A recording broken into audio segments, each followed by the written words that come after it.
For as low as 25 dirhams, you can experience farm life away from the city. Habibi, welcome to my vlog and welcome to another episode of Tara Road Trip.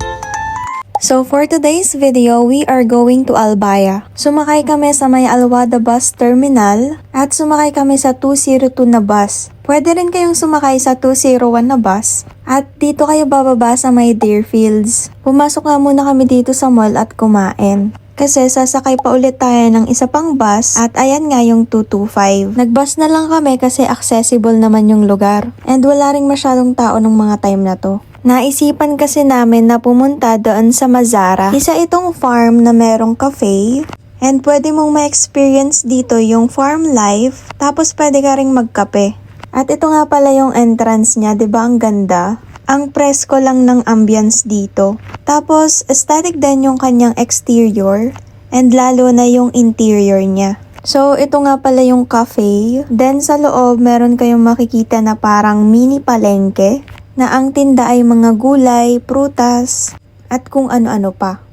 Tapos, ayan, nag-fit check nga lang kami dito. Alam mo yung parang pumasok ka sa palengke pero the aircon. Pagkatapos, sa labas niyan, papunta na ito ng farm. Connected kasi yung cafe, papunta dun sa farm. Yung lugar na to, napaka-instagrammable. Alam mo yung kada sulok mo, pwede mo siyang i-post sa IG. Tapos, 25 dirhams nga pala ang entrance dito pag adult. And may 5 dirhams para sa basket. Ayan yung pagkain ng mga animals. Meron ditong horse, pang family. At ayan nga yung bata, ang cute, nagpapakain siya dito sa kambing.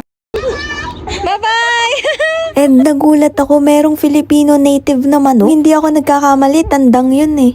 Tapos ayan yung mga camel. Kailangan na nilang kumain. Alam mo, nakaka-enjoy yung mga ganitong activity. Nakaka-relax siyang gawin. Hindi ko alam kung sign of aging na ba to. Kasi gusto mo na habang tumatanda ka, tahimik yung paligid, tapos yung mga ganito na lang. Kumbaga parang low-key na may hasyenda ka, tapos madami kang alagang hayop. Hi! Then ang next naming pinuntahan ay itong horse. Nakakatakot siyang gawin pero nakaka-enjoy din. Disclaimer guys, first time ko. So medyo kinabahan talaga ako dito pero nakaka-enjoy siya. Pwedeng-pwede rin to sa mga kids. Ano? After ng horse riding, nagpunta naman kami sa kanilang fish farm at yung iba pa nilang plants dito. O, diba parang Bea Alonso lang ang pig? Tapos, at the end of the tour, bibigyan nila kayo ng popcorn at apple juice. Libre lang to guys. So, ayun lang. Bye-bye!